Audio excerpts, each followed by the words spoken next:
Hey everyone, Sarah Pacaro. I just wanted to come on here and just share a little bit about self-love because it goes around like a freaking wildfire. And we know wildfires are not good, but self-love is, right? Or so they say. But some people think self-love is forgiveness, self-love is acceptance.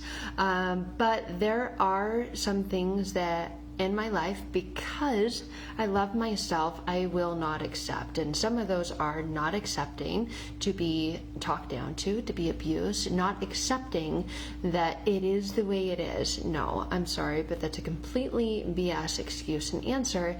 And that's settling. And you are not put here to settle or to accept anything other than the best, anything other than what you deserve. You were not created, you were not brought here to settle or to just accept, oh, well, this is the way it is. Absolutely not. No way.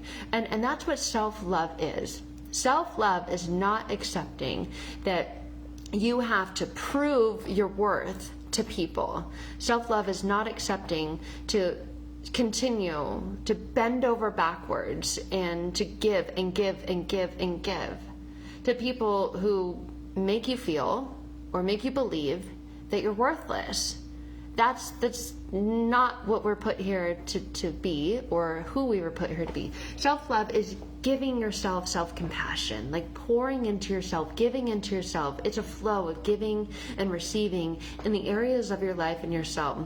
Compassion, forgiveness for yourself. And yes, there's a lot out there about forgiving the abuser. It's not forgetting, but it just means that you're no longer holding on to all the heaviness and all the burden and all the guilt and all the shame and all the shoulda, coulda, wouldas, and what if I did more of this, and what if I did less of that, or what if I was just good enough, or what if I was skinny enough, smart enough, strong enough, pretty enough, whatever it is. Self-love is pouring into yourself, giving yourself compassion, and allowing compassion to be received by others who are healthy-minded and in a familiar state, like in the same state as you, and giving yourself that love and that compassion to those parts of you.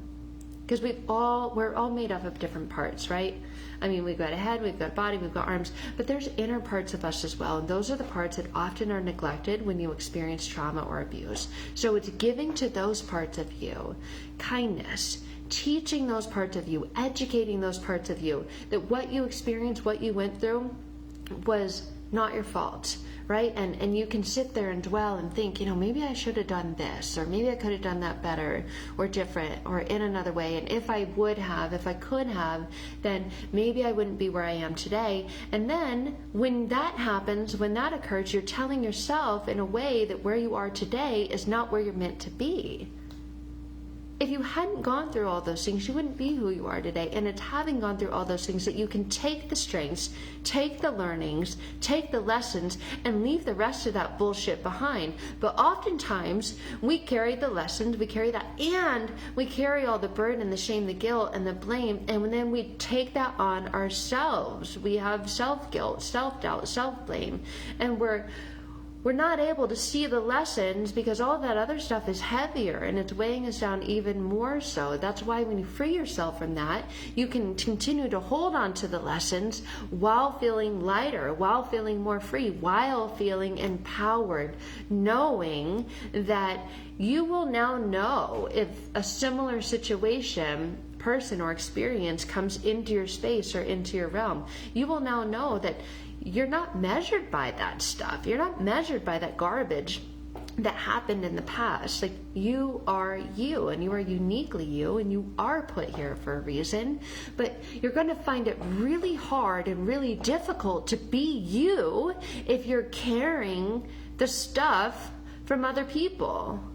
They didn't want it, and they gave it to you. Well, I wonder why they didn't want it.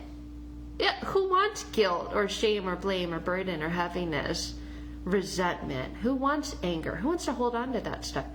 They didn't want it, so they gave it to you. And you may not even know how long you've been carrying it, where it came from, or what to do with it now, but you know that you want to live life without it. How can you love yourself if you're living life with it? Just going to pause for a moment and let you reflect on that. And where this stuff comes from. Does it really matter?